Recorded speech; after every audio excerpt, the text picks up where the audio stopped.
Hi, everyone, and welcome back to another episode of Mindful Marathon Conversations. I'm your host, Dr. Michelle Quirk. I'm a pediatrician and a run coach and the founder of Mindful Marathon, where I help make running easy and fun for busy professionals. And today I'm joined by a very special guest and a colleague in pediatrics, Dr. Terry Nguyen. She practices integrative medicine, and she is passionate about integrative whole person wellness for her patients and her physician colleagues. And we are going to talk about all things health and movement and getting families moving. So welcome to the show, Dr. Terry. Great. Thank you, Dr. Quirk. It was a wonderful introduction, and I'm so happy that you asked me to join you.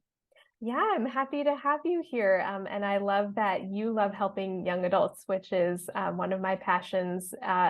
It's both with work and with Mindful Marathon. So it joins up both.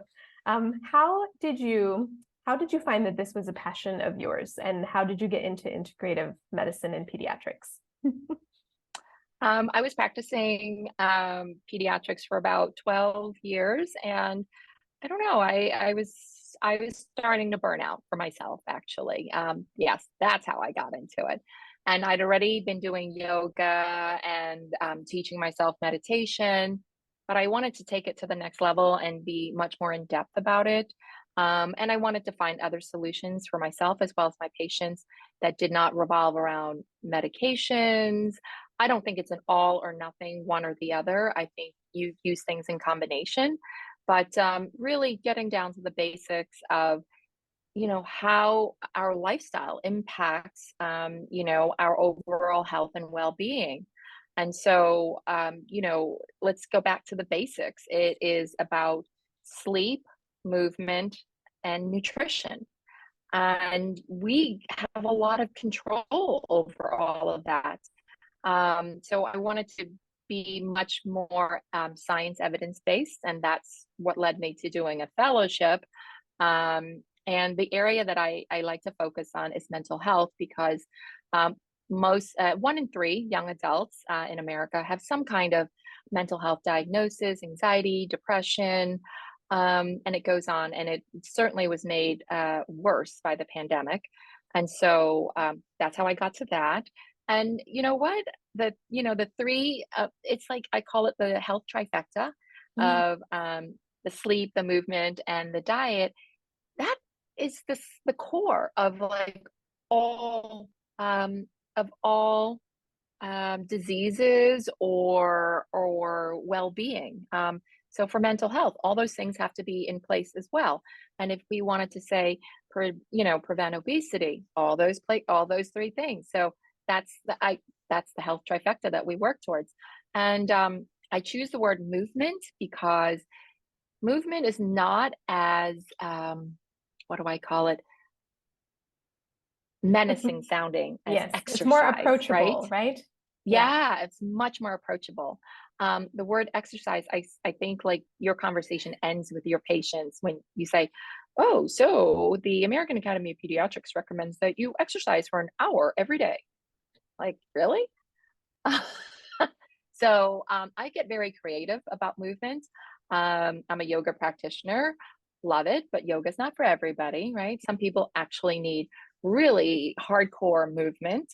So my elementary school age kids in the office, if they have ADHD and they really are bouncing off the walls in the office, I'm like, you know what? Wait, let's do this. And we get up and we do jumping jacks. Hmm. 20 Hmm. jumping jacks, or I do a contest with them.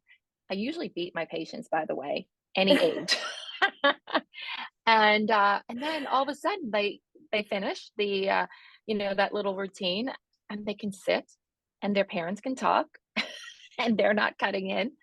And then it's really I love teaching with my families and my patients through action and modeling, right? So then Yeah. the parents are like, ooh, I can do that at home too, right?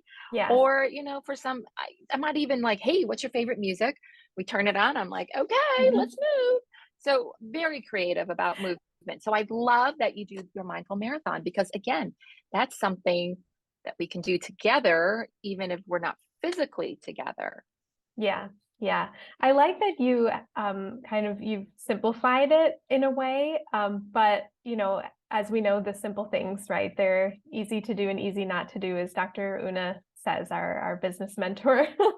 And I think that's the same. I mean, I like that you're approaching exercise from the movement and the mindful movement standpoint.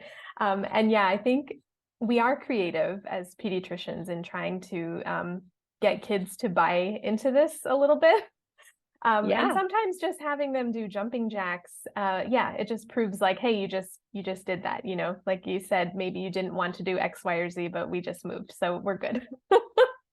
Yeah. How do And you really get families to try to do this together? Because we were talking before about really this is a family affair and trying to get everyone on board with good sleep and nutrition and movement. And yeah, I don't know, I'd be interested to hear how you talk to families and have everybody kind of buy in on that. so, again, modeling. I do this walk the dock program, and I try to promote it to my families and say, bring the family out on a Sunday morning at 9 o'clock. And we walk in community, basically. Mhm. Um, I'll be honest, I do it probably once a season. Okay. I mean, different docs sign up. So you do a little presentation, something in relation to health, wellness. But then literally, you're walking together along this beautiful lake in Baltimore. And people can ask me help questions, or it's the modeling, right? I mean, as pediatricians, we always, when parents ask us, how do you do X, Y, or Z? How do I help my child be calmer or less anxious? I'm like, well, let's start. How are you modeling it? So Mhm. again, with movement, you have to you have to model it. Um, you have to do it together, because that how holds everyone accountable, and it's Mhm. more doable when you're doing it in a group, right? Yeah. And then isn't it spectacular that you have groups of people, and that's what marathons are. Marathon training is groups training together for a marathon and then running together for a marathon. And maybe, the marathon is not for everyone. So again, for me, it's like you pick the movement, the type of movement, the style of movement, do it as a family unit, whatever your family unit is. Okay. I mean, if your children see you doing it, they'll do it, right? Yeah. And maybe they'll do it under duress in the beginning, but then they actually probably will find something that they like about it, and that's the path that you dig. Like for my children, it was about seeing special birds or special, foliage. Yeah. That got them out. It wasn't the trail walk with mom and dad that got them out, right? Right. Right. So something that's a little it's a little carrot that you hold in front of Mhm. them. Mhm. So it's in the idea of the particular thing that you are trying to promote, but there is an enticement. That's the word I'm looking for. Yeah. Yeah. Yeah. And I am such a believer that doing it as a group, as a family, is the way to go. I think so much of health is really separated, right?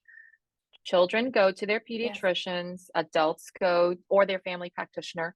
Adults go to their internist or their family practitioner. They're hearing different things. Mhm. And, I think most lay people don't have the ability to go, oh, look, I could bring it together. The stuff that I'm hearing from two or three different clinicians, and make something for my family, engage my family in this movement activity. Yeah. We think of it as physicians, but Mhm. I don't know that the layperson will bring it together on their own. Yeah.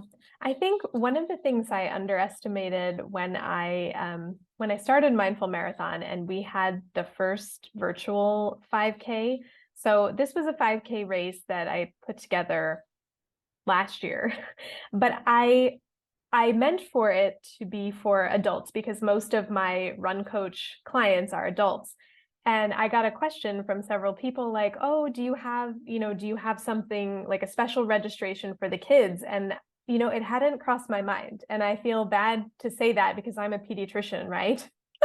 But at the time I was thinking like, okay, I'm going to do this and we'll raise money for this local charity in the city and all of these things. And I hadn't thought like, of course, people would want to do this with their families, of course. And that makes perfect sense. And so now I love when I see everyone's kids with mindful marathon hats, it's very cute. So you've already been doing it. Yeah. I mean, Yeah. we're speaking the same language. Yeah. Um, yeah, I think really it was genius of the cardiologist who thought of this walk with a doc program. Yes. Started out with a cardiologist in Ohio, and he just said, "Oh, meet up with me, particular day on the weekend at this time, and we'll walk together." And he got a big community, and now it's spread across the United States.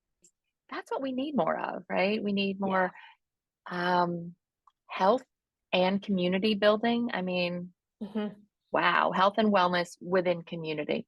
We're so much more alike than we are different. And Yeah. this where everything is so separated, it's disheartening. So I feel incredible joy after, I do the Walk with the Doc program. So I could only imagine if I were doing, a run with a group, I probably would be much more motivated because I'm Yeah. honestly not that motivated to run. I've tried it at different spaces in my lifetime, and I don't think I run long enough, honestly, Michelle, to get to the point where the endorphins are flowing. It's just like, Well, you have to come and run with us. But I think I will. I think I'm going to make up a commitment that in the next few months I am going to join a mindful marathon with you, and that will perhaps enable me to get over my fear of just panting. I think that run groups, no, to your point though, really, like a group does provide this wonderful community, but it gives you motivation and support and accountability too, because, sometimes if you don't feel like tying on your shoes, your friend will be like, oh, but I'll be there, or we have to Right, get out right, the right. door, like grab a buddy. So community, especially communities of runners, I mean, yeah, there's nothing like it. And I call it a celebration, right? Like all of these races, which we had missed for a while because of the pandemic, but now having races back, oh my goodness, it's wonderful. And it's like a great celebration of all of that training and all of the time that you've spent. So yeah, I love that.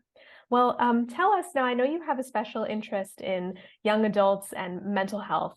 Tell us about that. And I know you have a program that you wanted to tell us about too. Thanks.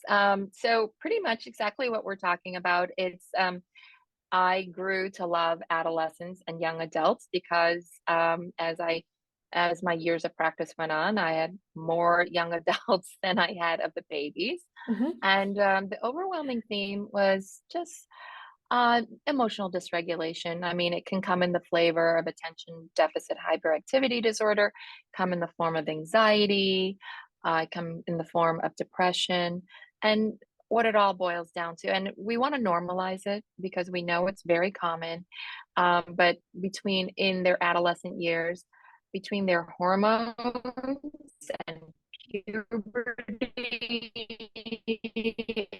and then having, these big emotions, it's overwhelming, right? And taking it into the vortex and they spiral. I've watched it. And so that's where I was like, okay, this is not good. How else can I help my patients besides medicating them? So going back to, I know I'm like a broken record here. It's the three pillars of health: Mhm. the sleep, the movement, and the diet. And still, sometimes we need medication also. But I see myself as a pediatrician as the coach of getting my patients motivated and being held accountable. Mhm. So that's how I created this program. It's a group program. It's coaching for young adults with anxiety. And it doesn't have to be generalized anxiety disorder or, social anxiety, any form of anxiety. That's why it's just kind of free flowing term. And it is To learn, it's a mental fitness program. So you have a physical fitness program, which also benefits the mind. Mhm. So our mine is it's a mental fitness, emotional fitness program. We're building our mental and emotional muscles, basically.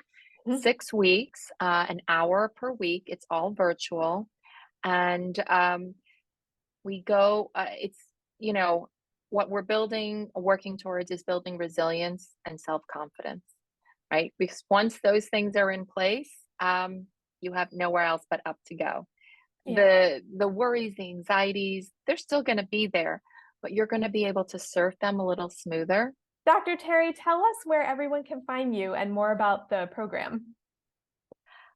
You can find me on my website, www.resilientmd, lowercase, .org. And or on Instagram, it's Dr. Terry Nguyen, and it's TerrynGuyen. I'll be starting another group in early February, probably, Okay. to stir up those doldrums and all the stuff, the holidays. And January, February is a peak season for a lot of people. It's dark, the days are short. When is spring coming? So Yes. I think it would be beneficial at that time. Yeah, well, no, I mean the work is much needed, and I'm sure that you will have a program that is bursting in February for sure. Yeah. I'll leave all of the links below. Thinking out loud as a Yes, pediatrician, right? yeah, yeah, but it's much needed. But yes, I will leave all of the links below. And thank you so much for sharing this time with us and for sharing all of your knowledge. Thank you for having me, Michelle. It's been a pleasure. It's really fun. Yeah. So thank you. Thank you. I appreciate the opportunity. Oh, my pleasure. And thanks everyone for listening. Thank you so much for joining us for this episode. If you liked it, please subscribe and share it with a friend. And if you are a newer runner or a runner who hasn't run in a while and you're looking to get back into the sport, you can find out how to work with me over on my website, which is mindful-marathon.com. See you on the next episode.